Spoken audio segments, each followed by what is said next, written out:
Meus irmãos, vamos abrir a palavra de Deus no texto segundo Marcos, capítulo 1. Evangelho de Marcos, capítulo 1. Nós vamos fazer a leitura do verso 16 até o verso 20.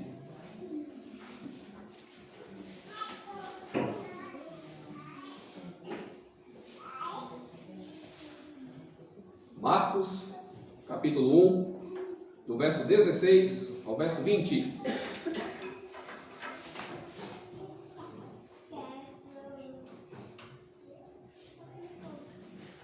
A palavra do Senhor assim nos diz: caminhando junto ao mar da Galileia, viu os irmãos Simão e André que lançavam a rede ao mar, porque eram pescadores. Disse-lhes Jesus: vinde após mim, e eu vos farei pescadores de homens. Então eles deixaram imediatamente as redes e o seguiram. Pouco mais adiante viu Tiago, filho de Zebedeu, e João, seu irmão, que estavam no barco consertando as redes. E logo chamou, deixando eles no barco a seu pai, Zebedeu, com os empregados, seguiram após Jesus. Senhor, tua palavra é viva e eficaz. Ela penetra a ponto de discernir os pensamentos e os propósitos do coração.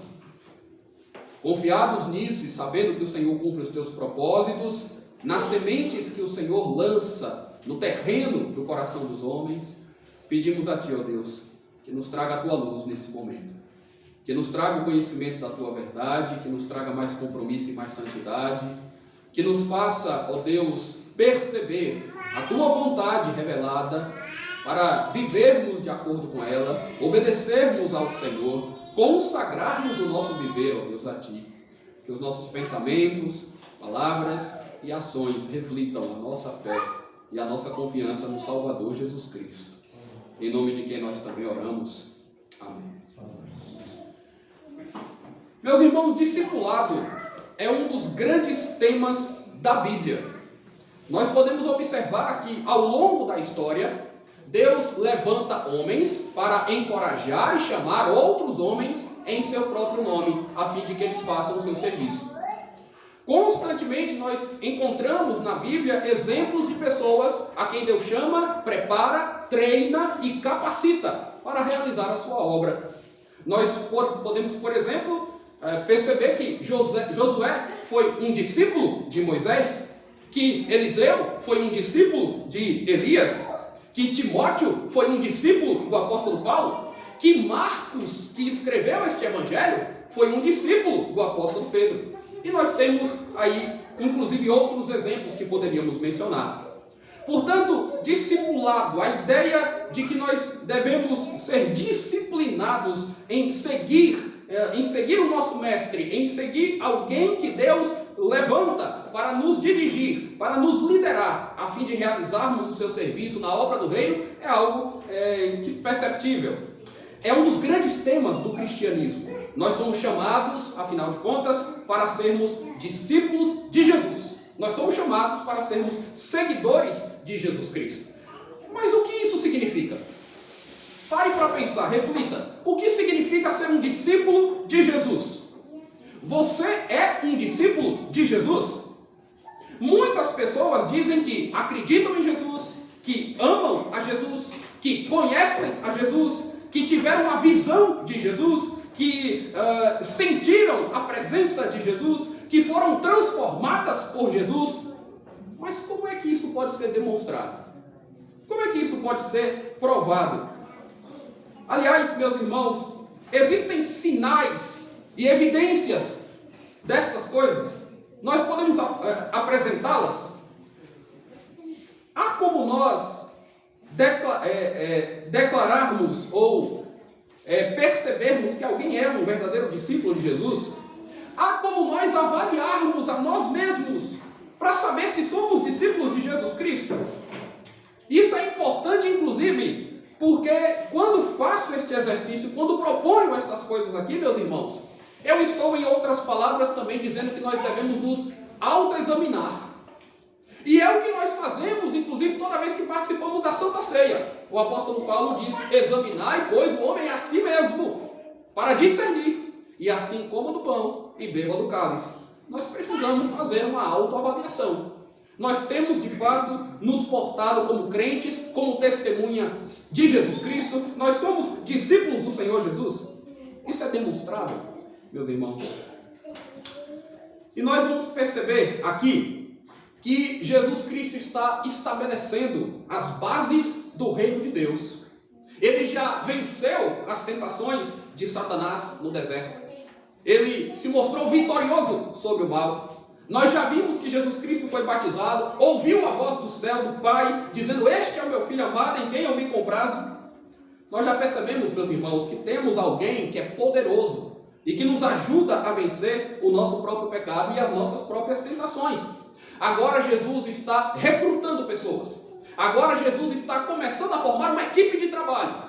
Agora Jesus vai identificar homens a quem ele de antemão escolheu e vai chamar estes homens, primeiro para que eles o seguissem como discípulos, depois para que eles também assumissem a função de apóstolos. Isso mais adiante vai ficar claro. Nesse primeiro momento, Jesus Cristo os chama para que eles reconheçam que Jesus é, de fato, o seu Senhor. Eles deveriam seguir após o seu Senhor. Eles deveriam se tornar aprendizes de um grande mestre, o Senhor Jesus Cristo. E nós temos aqui, meus irmãos, pelo menos 4 questões essenciais, a princípio, que nos ajudam a discernir um verdadeiro discípulo de Jesus Cristo. Logo na sequência, eu vou falar um pouco acerca das ações de Deus, porque, na verdade, meus irmãos, a ênfase do texto é no senhorio divino de Jesus Cristo. É naquilo que Deus faz, não é naquilo que nós fazemos. Essa é a ênfase do texto.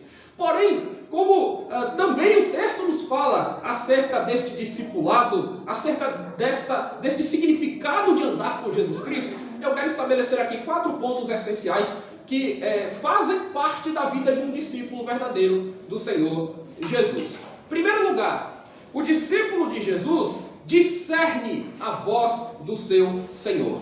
Essa é uma primeira questão. Aquele que verdadeiramente se torna um seguidor de Jesus é aquele que aprende a discernir a sua voz na multidão. É aquele que entende que o chamado de Cristo é diferente. A voz de Jesus soa diferente no coração desses homens. Não é como se um qualquer estivesse chamando. É o próprio Jesus Cristo, o próprio Filho de Deus, o próprio Messias prometido. O discípulo de Jesus discerne a sua voz. Vejam vocês o que encontramos no verso 17 e 18 e também no verso 20. Disse-lhe Jesus: vinde após mim, e eu vos farei pescadores de homens. E então, o verso 18 diz que eles deixaram imediatamente as redes e o seguiram.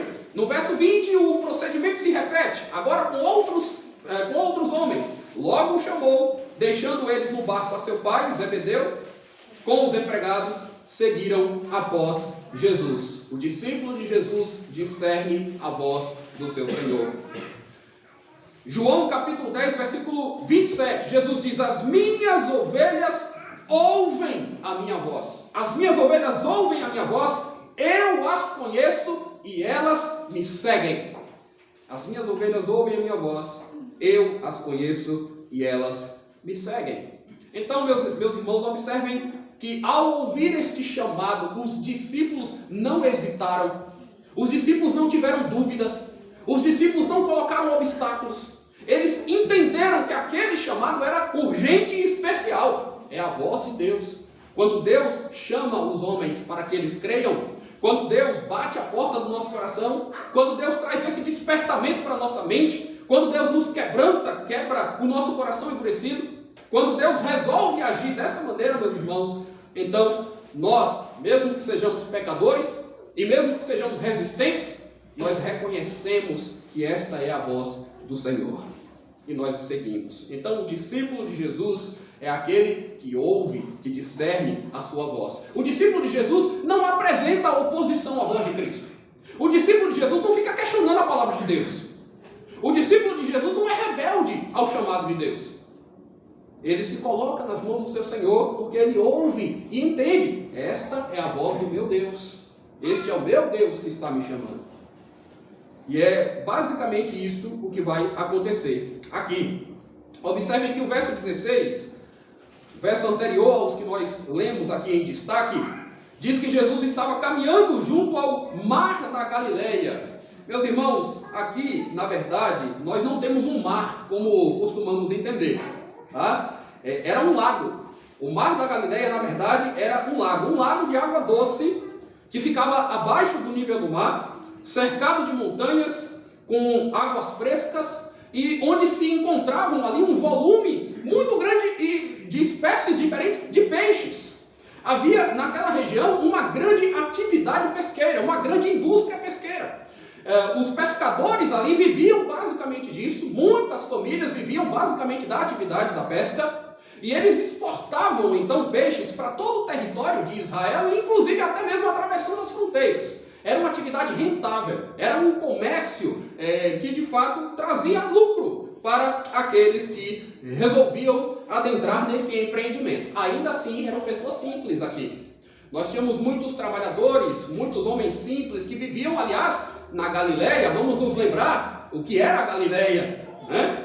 Nós lemos aqui, inclusive no texto inicial, que Natanael, em uma desconfiança, né, quando Filipe diz: encontramos o Messias, Natanael desconfia e diz assim: mas da Galileia pode vir alguma coisa boa? Depois ele se convence por alguma coisa que Jesus faz. Nós já vamos comentar isso um pouco mais adiante.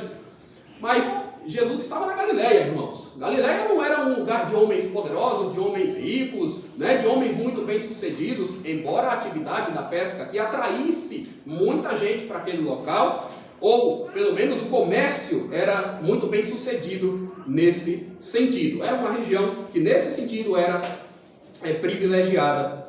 E os discípulos de Jesus, os primeiros discípulos de Jesus, os mais próximos, estavam justamente lá porque eles eram pescadores. O texto diz que eles estavam então no mar da Galileia, era um lago então, né? E Jesus viu os irmãos Simão e André, que lançavam as redes ao mar porque eram pescadores. Mais adiante, nós também, no verso 19, somos informados que Jesus viu Tiago, filho de Zebedeu, e João. Então nós temos 4 homens aqui.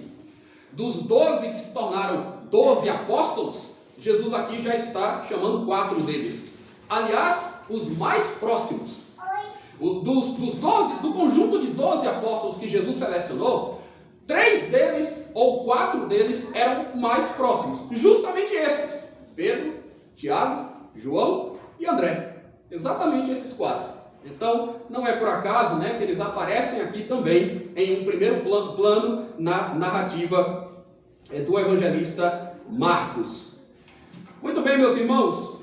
Discípulo de Jesus pode estar envolvido em muitas coisas, pode estar ocupado de várias maneiras, mas quando ele ouve a voz do seu Senhor, ele atende, ele discerne, ele reconhece. Algo diferente acontece com ele. Segundo lugar, vejam, o discípulo de Jesus é alguém que desenvolve comunhão com o seu Senhor. Como é que você identifica um discípulo de Jesus? Alguém que tem comunhão com ele.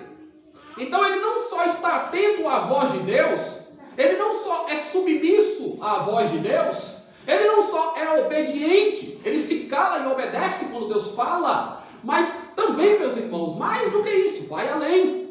O verdadeiro discípulo é aquele que tem comunhão com Deus, é aquele que desenvolve comunhão com Jesus Cristo, comunhão diária, comunhão constante, frequente. É assim. Isso é viver em comunhão com Deus. João capítulo 15, versículo 4, Jesus diz: permanecei em mim e eu permanecerei em vós. Como não pode o ramo produzir fruto de si mesmo, se não permanecer na videira, nem vós o podeis dar, se não permanecerdes em mim. É preciso permanecer em Cristo para sermos frutíferos. É preciso permanecer em Cristo para vivermos uma vida com proveito. É preciso permanecermos em Cristo, meus irmãos, para que sejamos produtivos. Lá nesse mesmo texto de João capítulo 15, versículo 15, Jesus diz: eu já não vos chamo de servos, porque o servo não sabe o que faz o seu senhor, mas eu tenho vos chamado amigos, porque tudo quanto ouvi do meu Pai vos dei a conhecer. Isso é comunhão. Vejam que privilégio que nós temos de termos comunhão com Jesus Cristo. Jesus Cristo compartilha conosco as coisas que Ele sabe. Jesus Cristo está dizendo para os seus apóstolos: tudo que eu recebi de meu Pai, eu vos dei a conhecer. Isso é compartilhar. Isso é ensinar. Isso é estar junto. O discípulo de Jesus desenvolve comunhão com Ele. E observem aqui, meus irmãos, que lá no verso 17 do texto original que nós lemos, Jesus diz: vinde após mim. Essas expressões não são vãs, elas têm significado. Vinde aqui é um imperativo. Vinde aqui é uma palavra de ordem. Certo? Então Jesus chama com autoridade. Vinde, venham. E eles obedecem. Eles se submetem a Cristo. Agora Jesus não diz simplesmente venham ou vinde. Jesus diz: vinde após mim. A ideia é relacionamento. Eu quero que vocês estejam comigo. Eu quero que vocês sigam os meus passos. Vinde após mim. Onde eu andar, eu quero que vocês andem comigo. Eu quero que vocês caminhem junto comigo. Meus irmãos, não foi isso que aconteceu? Ao longo do ministério desses homens, desses apóstolos, ao longo do ministério de Jesus Cristo, os 3 anos em que Jesus Cristo esteve aqui com eles, não foi isso que aconteceu? Esses homens andaram com Cristo, esses homens presenciaram milagres que Cristo fez, esses homens ouviram os seus ensinamentos, esses homens dormiram com Jesus, esses homens comeram com Jesus, esses homens perguntaram coisas importantes para Jesus, perguntas profundas, algumas perguntas tolas também. Jesus Cristo lidou com eles com muita paciência, Jesus Cristo os preparou diariamente para que eles pudessem depois exercer o glorioso ministério que eles exerceram. Então houve comunhão. Jesus, quando chama os homens, Jesus está chamando para um relacionamento. Jesus está chamando os homens para uma comunhão, uma intimidade que os homens podem agora ter com Ele. Isso é maravilhoso, isso é um privilégio indescritível. Muitas pessoas estão distantes de Deus, muitas pessoas não podem se aproximar de Deus, muitas pessoas temem a Deus e têm um temor do juízo de Deus. Mas Jesus Cristo está dizendo para nós: eu já não vos chamo de servos, eu vos chamo de amigos. Tudo aquilo que eu ouvi do meu Pai eu compartilho com vocês. Vocês são meus discípulos, vocês são meus seguidores. Vinde após mim, se juntem a mim. Em outras palavras, é isso que Jesus está dizendo: se juntem a mim, caminhem comigo. Eu quero viver ao lado de vocês. E observem, meus irmãos, que essa iniciativa é toda de Jesus Cristo. É toda de Jesus Cristo. Não são os discípulos que veem Jesus passando, levantam a mão e dizem assim: eu quero andar por onde o Senhor for. É o Senhor Jesus quem vai até eles, quem chega lá, quem os incomoda. É o Senhor Jesus quem os tira daquela zona de conforto. É o Senhor Jesus quem os tira do lugar de trabalho comum deles e dizem: eu quero que vocês andem comigo agora. Eu quero que vocês venham após mim. E é isso que Deus faz, meus irmãos. Deus, quando resolve transformar a nossa vida, não pede licença, não pede por favor. Não, Ele vai com autoridade requerer de nós uma disposição para andar com Ele. Porque naturalmente nós somos rebeldes. Naturalmente nós nos negamos a fazer a vontade de Deus. Naturalmente nós não desejamos ter comunhão com Deus. Mas Jesus Cristo vem até nós. Jesus Cristo vai onde nós estamos. Jesus Cristo nos pega pelo braço. Jesus Cristo nos traz com Ele. Então, o discípulo de Cristo tem o privilégio de desenvolver com Ele comunhão, porque o Senhor abre as portas para isso. Porque a missão de Jesus Cristo é justamente essa: é trazer reconciliação, é chamar os homens do pecado para Deus, é chamar os homens das trevas para a luz. Deus quer ter comunhão conosco, irmãos. Nós estamos aqui hoje nesse culto porque Deus tem comunhão conosco. Jesus tem comunhão conosco. Nós vamos participar da Santa Ceia porque Jesus, o nosso irmão, veio até nós, morreu por nós, se entregou por nós, se sacrificou para que nós pudéssemos novamente ter comunhão com Deus. O pecado nos separa de Deus, o pecado fez com que nós perdêssemos aquela comunhão original. Agora Jesus Cristo vem reestabelecer este vínculo. Isso é glorioso. Mas também nós podemos dizer aqui, irmãos, que o discípulo de Jesus prioriza o seu Senhor. Prioriza. Não tem nada na vida mais importante do que Deus. E quando Deus demanda alguma coisa, eu me prontifico a atender. Simples assim. Simples assim. Então, primeiro, nós dissemos, o discípulo de Jesus discerne a voz dele, reconhece. A voz de Jesus não é uma voz enganadora. A voz de Jesus não é a voz de um impostor. A voz de Jesus não é a voz de um falso mestre. Eu reconheço, eu sei quem é o meu Senhor. Segundo, o discípulo de Jesus desenvolve comunhão com Ele. Eu não vivo mais nesse mundo sozinho. Eu não faço mais a minha própria vontade. Eu não busco mais simplesmente os meus prazeres. Eu vou andar com Cristo. Eu vou estar ao lado dele. É isso que eu quero. É isso que eu mais anseio. É isso que eu desejo. Terceiro lugar, o discípulo de Jesus prioriza o seu Senhor. Eu quero convidar os irmãos para observarem um retrato disso no Evangelho de Lucas. Por favor, abra sua Bíblia em Lucas capítulo 9. Lucas capítulo 9.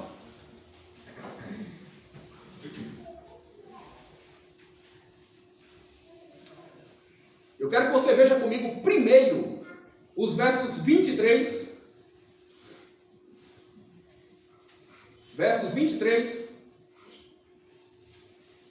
a 24. Vamos ficar só com esses dois versículos aqui nesse primeiro momento. Lucas 9, 23 e 24. Dizia a todos, vejam, esse é um chamado a todos. Esse é um chamado para que os homens se arrependam. Né? Jesus iniciou o seu ministério dizendo o quê? Vimos semana passada, arrependei-vos e crede, o reino de Deus está próximo. Arrependei-vos e crede. Agora ele está dizendo algo mais aqui. Dizia a todos, se alguém quer vir após mim, a si mesmo se negue, dia a dia, tome a sua cruz e siga-me. De novo, o chamado é para segui-lo, certo? Jesus está chamando seguidores. Jesus está chamando homens que estejam dispostos a segui-lo. Mas estar disposto a seguir Jesus, sabe o que é que significa? Significa negar a si mesmo.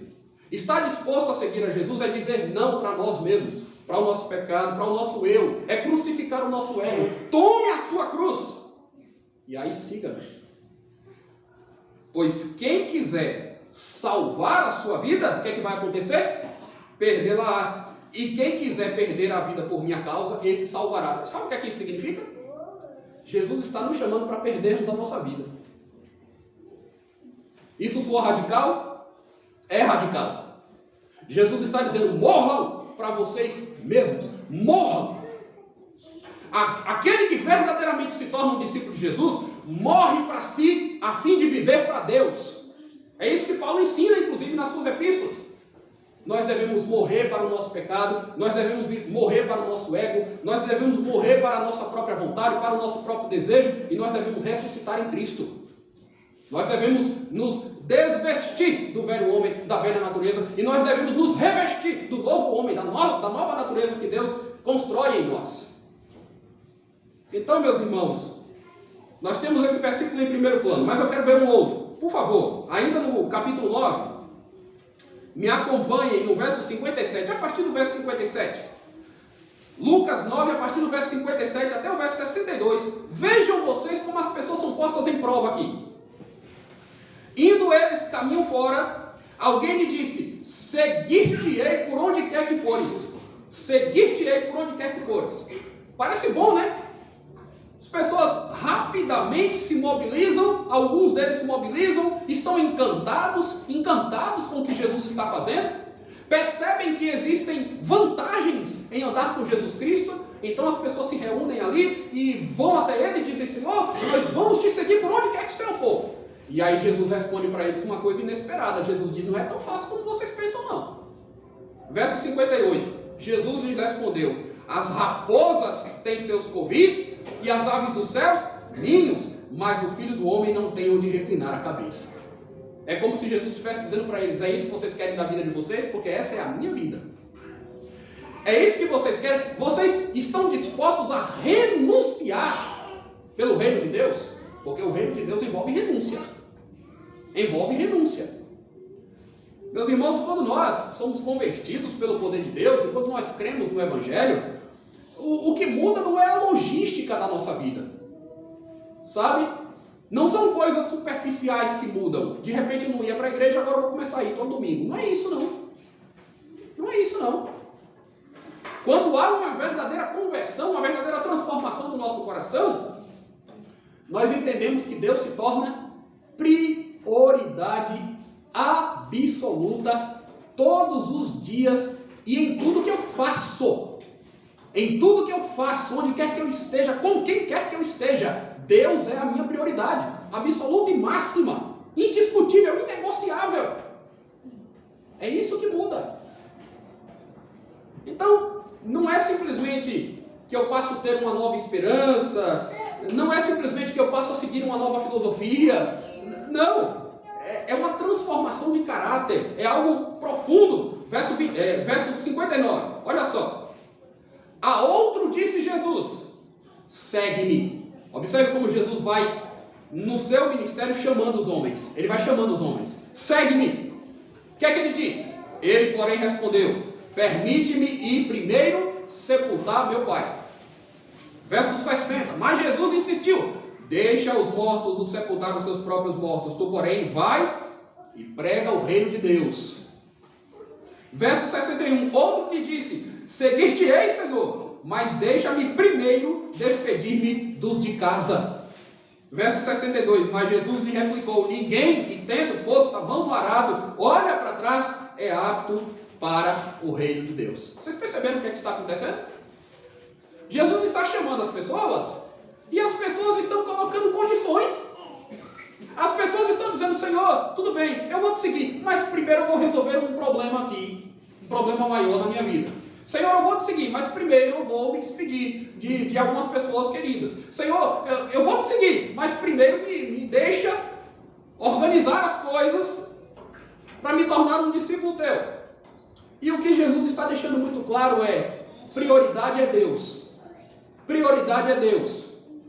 Chega de pretexto, chega de obstáculo, chega de empecilho, chega de desculpa, chega de outras coisas que a gente pode lançar. Não, meus irmãos, o reino de Deus envolve renúncia radical. Radical e imediata. O que acontece com esses discípulos aqui? Eles demoraram quanto tempo para seguir Jesus? Quanto tempo para obedecer a voz dele? O texto diz que eles imediatamente deixaram tudo, deixaram as redes. Inclusive, a segunda parte do texto é enfática, dizendo que Tiago e João deixaram o pai, Zebedeu, ali com os empregados, cuidando dos afazeres, do trabalho, da profissão, e seguiram ao Senhor Jesus. A questão, meus irmãos, nós sabemos sopesar as coisas, nós sabemos valorar aquilo que realmente é importante. Nós estamos dispostos a abandonar aquilo que nos atrapalha. Ser um discípulo de Jesus é abandonar aquilo que pode servir de entrave para o reino de Deus, para o exercício dos nossos ofícios, para o exercício dos nossos ministérios. Nós estamos dispostos a fazer isso, meus irmãos? Deus é prioridade absoluta para nós, porque se Deus for prioridade absoluta para nós, eu não negocio com essas coisas. Eu não negocio. Se o trabalho está impedindo a minha comunhão com Deus, eu deixo o trabalho. Se a amizade está impedindo a minha comunhão com Deus, eu deixo a amizade. Se o namoro está impedindo a minha comunhão com Deus, eu abandono o namoro. É simples. Será que nós olhamos para Deus dessa forma? O nosso compromisso com Deus é desse modo? Será que nós estamos impondo condições, tempo para pensar? Senhor, eu preciso de mais tempo. Eu preciso de mais tempo. Tempo para pensar, para avaliar. Será que nós não estamos aqui tentando usar de medidas protelatórias com Deus? Será que nós não estamos aqui tentando, meus irmãos, empurrar com a barriga o nosso compromisso que deveríamos ter assumido desde o princípio? O discípulo de Jesus prioriza o seu Senhor. Quarto lugar, o discípulo de Jesus trabalha para o seu Senhor. Trabalha para o seu Senhor. Irmãos, o que é que nos é dito aqui então? Vamos retornar ao nosso texto de Marcos, capítulo 1. O que é que Jesus disse para eles? Vinde após mim e eu vos farei pescadores de homens. Vocês serão trabalhadores para mim, para o reino de Deus. Eu quero transformar vocês em homens produtivos para Deus. O discípulo de Jesus trabalha para o seu Senhor. Você já notou? Deus não chama pessoas para viver na ociosidade. Deus não nos chama para viver como preguiçosos. como pessoas que se encostam nos bancos das igrejas. Deus nos chama, meus irmãos, para o trabalho. Nós devemos nos dispor, nós devemos participar, nós devemos nos engajar, nós devemos nos apresentar, nós devemos dizer, eis-me aqui, nós devemos colocar a mão no arado, nós devemos ir à luta, nós devemos evangelizar. Deus nos chama para o trabalho. Quando Deus tira o povo do Egito, nós estamos estudando Êxodo e Marcos, né? Lembrem sempre. Quando Deus tira o povo do Egito, Deus tira o povo do Egito para quê? Para eles viverem perambulando no deserto, sem rumo. Para eles conquistarem a terra prometida, mas e depois que eles entrassem na terra prometida, o que é que eles deviam fazer? Deus chama o povo para que o povo trabalhe. Deixa ir o meu povo para que me sirva. É assim que Moisés fala a Faraó, replicando a palavra de Deus. Deixa ir o meu povo para que eles me sirvam. Deus quer que nós os sirvamos, irmãos. Então nós somos tirados do mundo para a igreja, nós somos tirados do mundo para Deus, para servir a Deus. Servir. Onde Deus nos colocar na frente de batalha, em áreas estratégicas, usando nossas habilidades, são dons que Deus nos concede. Mas nós devemos trabalhar, nós devemos servir.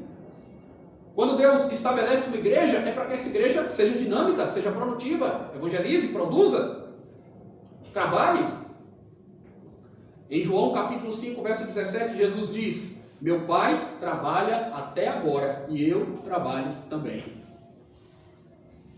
O próprio Deus, o próprio Jesus, vejam vocês como o ministério de Jesus e Marcos mostra muito isso, né? O Evangelho de Marcos mostra que o ministério de Jesus era um ministério um tanto quanto agitado. Jesus não parava o tempo todo, ele estava ou com as multidões, ou com seus discípulos, ele estava o tempo inteiro ali, ajudando pessoas, orando, socorrendo, aconselhando. Jesus estava muito agilmente, né, trabalhando, operando. E aqui, meus irmãos, nesse momento, eu gostaria de falar sobre algumas ações de Deus, que são muito importantes. Eu estou falando sobre o discipulado, eu estou falando sobre os sinais que acompanham aqueles que verdadeiramente seguem a Jesus, mas, por favor, prestem atenção em coisas aqui que só podem acontecer justamente pelas ações de Deus e pela soberania de Deus. Primeira questão que eu também preciso deixar claro dessa perspectiva é que Deus nos vê e nos conhece, né? O texto mostra, Deus nos vê e Ele nos conhece. Reparem, verso 16, alguns detalhes. Caminhando junto ao mar da Galileia, Jesus viu os irmãos Simão e Pedro que lançavam a rede ao mar porque eram pescadores. Verso 19, também diz que pouco mais adiante Jesus viu Tiago, filho de Zebedeu, e João, seu irmão, que estavam no barco consertando as redes. Eu quero dizer para você que Deus nos vê e nos conhece. Deus nos vê onde nós estamos. Deus sabe onde nós trabalhamos. Irmãos, Deus sabe o que nós estamos fazendo da nossa vida. Ele conhece a nossa realidade. E mais do que isso, Ele conhece a nossa personalidade, porque foi Ele quem nos criou. Você pode pensar que você não está pronto, você pode pensar que você não é capaz. Deus conhece a nossa personalidade, Deus conhece o nosso coração, Deus conhece o nosso ser interior, Deus conhece as nossas dificuldades, Deus conhece as nossas limitações, Deus conhece a nossa vocação profissional, Deus nos encontra nos nossos pensamentos, Deus nos vê até atrás da figueira. Ele nos vê. E aí de novo, eu vou lembrar aos irmãos da primeira leitura. Natanael está lá, né, duvidando que Jesus é o Messias. Filipe diz, não, ele é o Messias, nós encontramos. Natanael duvida. Quando Natanael aparece, Jesus diz, eis um verdadeiro israelita em quem não há dolo. E então, ele questiona, e Jesus diz, antes de Filipe te chamar, eu te vi. Antes de Filipe te chamar, eu te vi quando você estava atrás da figueira. E ele se rende ao senhorio de Jesus Cristo, e Jesus diz, é porque eu disse que você estava atrás da figueira que você creu? Coisas ainda maiores você verá. Você pode estar atrás da figueira, Deus te vê. Você pode estar no barco no meio do mar, Deus te vê. Você pode estar recluso no seu quarto, Deus te vê. Você pode estar se manifestando publicamente, Deus te vê. Deus vê o seu coração, Deus vê a sua mente, Ele é onisciente. E exatamente por causa disso, meus irmãos, Deus é o único que pode verdadeiramente transformar a nossa vida de maneira arrebatadora. Deus transforma Pedro. Pedro era um homem inconstante, nós sabemos disso. Agora, vejam, ele está no início, Pedro está no início do seu chamado. O texto aqui de Marcos mostra um dos primeiros encontros de Jesus com Pedro, não é o primeiro, tá? Cronologicamente falando, o texto que nós lemos aqui de João 1 mostra que Jesus já tinha tido um contato inicial com Pedro, certo? Jesus já tinha tido um contato inicial com Pedro, com o seu irmão André. Ali em João 1 nós já fizemos essa demonstração, na primeira leitura, na segunda leitura que nós fizemos aqui, certo? Assim como Tiago e João, filhos de Zebedeu. Eles passaram um dia com Jesus, eles já tinham ouvido. Então não é que Jesus é um desconhecido para eles. Jesus estava andando na praia, viu aqueles homens pela primeira vez na vida, chamou e eles seguiram. Não, porque não é assim que funciona, certo? Eles já tinham tido um contato anterior com Jesus Cristo. Eles inclusive eram seguidores de João Batista. Eles faziam parte daqueles que também ouviam as pregações de João Batista. Aqueles homens já estavam minimamente tocados pela mensagem do reino, pela mensagem do Evangelho. Jesus passa por eles e diz então que eles deveriam vir e segui-lo. E eles vão fazer isso. Meus irmãos, vejam, é muito interessante, né, nós pensarmos nessa prioridade que o reino de Deus requer de nós, que Jesus requer de nós. Eu fico imaginando Tiago e João ali, filhos de Zebedeu, dizendo para o pai dele: pai, eu sei que o trabalho é importante, eu sei que nós temos que pescar, eu sei que nós estamos consertando as redes, eu sei que tem muito peixe para tratar, mas é o seguinte, o Senhor Jesus passou aqui e chamou. Não dá para ficar, não dá para não atender, né? Então é mais ou menos isso, é você ter essa noção de que existem coisas importantes na vida, o trabalho é importante na vida, o estudo é importante na vida, as relações que a gente estabelece é importante na vida, né? Mas não tem nada que seja mais importante do que Deus, aquele que nos conhece, que sonda o nosso coração, que nos vê onde nós estamos, que nos encontra onde... Se Ele está chamando, não pensamos duas vezes, não podemos pensar duas vezes. Deus está chamando, eu vou ao encontro dele. Vai me custar caro, mas eu vou ao encontro dele. Eu vou ter algum tipo de prejuízo material, mas eu vou ao encontro dele. Ele está me chamando.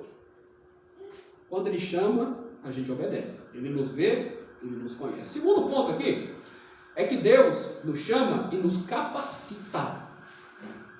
Ele nos chama e nos capacita. Ele não só nos vê e nos conhece, Ele nos chama e nos capacita. Final do verso 16, diz assim: eles eram pescadores, né? Verso 17, aliás, desculpem, final do verso 17. Eu vos farei pescadores de homens. Quem é que faz a obra? Quem é que faz a obra? Jesus não está dizendo assim para os discípulos: olha, eu vou oferecer um curso, e aí vocês, se vocês quiserem, né, vocês podem fazer parte, cursar, né, se apresentar nas aulas, aprender, e aí, por méritos próprios, vocês vão crescer, vocês vão, né, conseguir alcançar os objetivos. Não. Jesus diz: vinde após mim, e eu farei de vocês, eu vou fazer de vocês pescadores de homens. Não é uma coisa que vocês vão aprender por vocês mesmos. Eu vou fazer vocês pescarem homens. Jesus nos chama, Jesus nos capacita. A mesma coisa, meus irmãos, nós vamos ver, mesmo tipo de disposição nós vamos ver aí também adiante com Tiago e com João. Agora, o que eu quero dizer aqui de forma mais clara? Eram somente pescadores. O que esses homens eram, irmãos? Esses homens eram homens cheios de destreza, eles eram homens escolarizados. O que esses homens eram? Para pensar um pouquinho. Eles eram somente pescadores. Pescadores bem-sucedidos no ramo deles, muito provavelmente sim. Pescadores experientes, sim. O que, aliás, mostra o tamanho daquele milagre que Jesus fez, né? Algum tempo depois, lá em Lucas 5, que nós lemos aqui, quando os discípulos jogaram a rede ao mar e uma grande quantidade de peixes, eles tiveram que apanhar, o barco quase virou de tanto peixe que tinha. Eles passaram a noite toda tentando pescar e não tinham conseguido nada. Eles sabiam que a noite era o local mais apropriado, era o horário mais apropriado para pescar, mas eles não tinham conseguido pescar coisa nenhuma. No final do dia, o dia já tinha amanhecido, Jesus manda que eles lancem as redes de novo, eles obedecem. Quando Deus manda, a gente obedece, a gente não discute. Pedro diz isso, né? Senhor, nós passamos a noite toda lançando as redes, mas como é a tua palavra, sob a tua palavra eu vou lançar mais uma vez.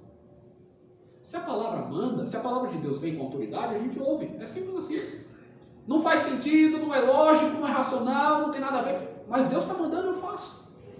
Eu faço.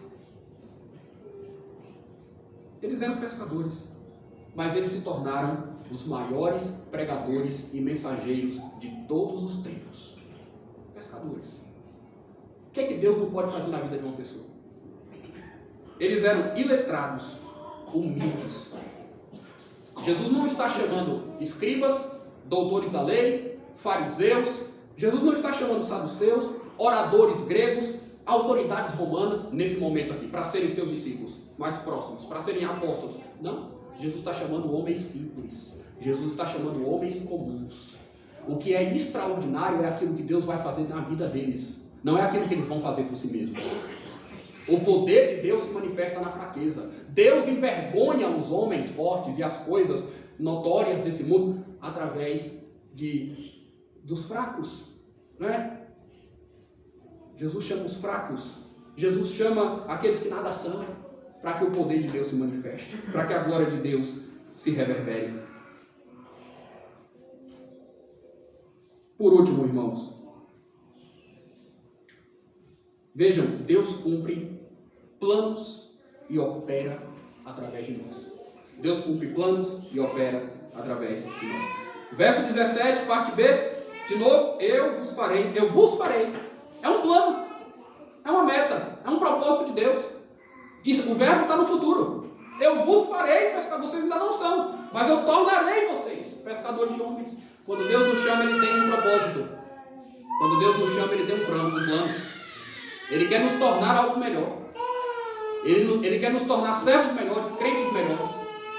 Ele tem um plano. Eu vos farei pescadores de homens. Irmãos, quando Moisés foi chamado a ir a Faraó, ele disse, eu não tenho condição.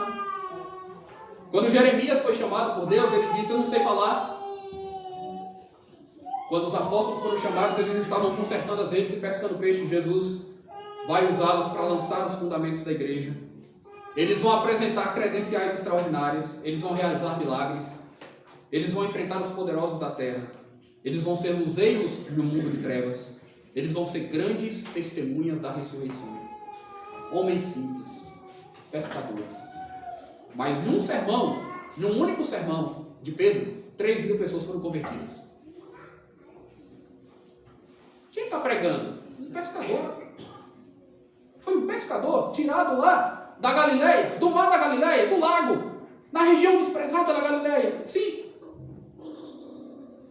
Não poderia ser um intérprete da lei, fizesse uma pregação para 3.000 pessoas se converterem? Um homem douto, bem formado, foi um pescador. Sabe por quê? Porque aqui Deus está usando e manifestando publicamente o seu poder. As pessoas vêm a Deus pelo seu poder, pelo poder da sua voz, não por aquele que prega, não por qualquer homem, não por qualquer habilidade humana. É Deus quem faz a sua obra, meus irmãos. Homens simples podem fazer grandes coisas nas mãos de Deus. Nas mãos de Deus. Então nunca diga, não é possível, eu não posso. Você não pode, mas Deus pode. Nós nada podemos, mas Deus nos capacita. É assim. Então, por isso nós nos apresentamos ao trabalho, nós evangelizamos. Por isso, meus irmãos, nós podemos ser identificados como discípulos de Jesus. Para finalizar, então, o discípulo de Jesus discerne a voz do seu Senhor, desenvolve comunhão com Deus, prioriza o seu Senhor acima de tudo e trabalha para Ele. Deus nos vê e nos conhece. Deus nos chama e nos capacita. Deus cumpre os seus planos e opera na nossa vida. Que o Senhor assim nos abençoe, meus irmãos, que Ele realize a sua grandiosa obra em nós.